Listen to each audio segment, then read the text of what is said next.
To those people na magka-college, maniwala kayo, iiyak kayo. Yes.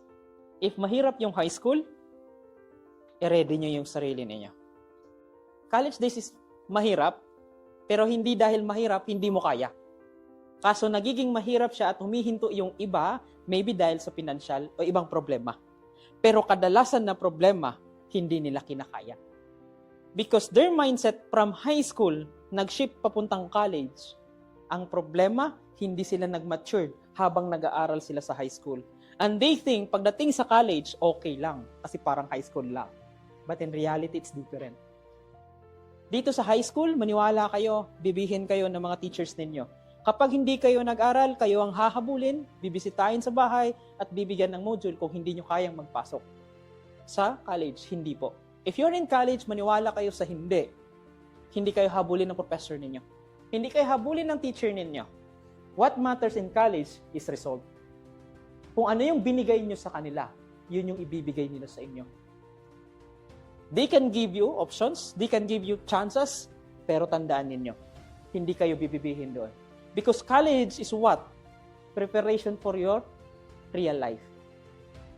At ang tanong ngayon, bago kayo mag-graduation, sapat ba yung alam ninyo?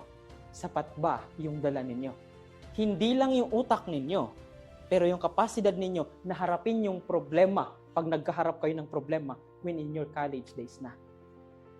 Because it's not easy. That's the question right now. Are you ready? Not only mind, hindi lang sa intellectual, but in emotional. Kasi bakit? Ang pagharap sa problema minsan, hindi lang ito ang kailangan, pati ito. Kung gaano kataas yung tolerance na meron kayo para isolve yung problemang meron kayo. Hindi ko kayo tinatakot.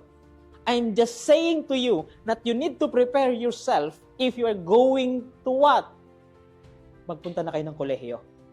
But please, from grade 11, from grade 12, i-matured nyo yung utak ninyo. I-matured nyo yung pakiramdam ninyo. Kasi kapag pumunta kayo doon na immature pa, pwede. Pero mahihirapan kayo. College days is mahirap, pero hindi dahil mahirap, hindi mo kaya. Kaso nagiging mahirap siya at humihinto yung iba, maybe dahil sa pinansyal o ibang problema. Pero kadalasan na problema, hindi nila kinakaya.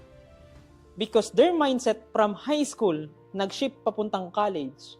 Ang problema, hindi sila nag-matured habang nag-aaral sila sa high school. And they think, pagdating sa college, okay lang. Kasi parang high school lang. But in reality, it's different.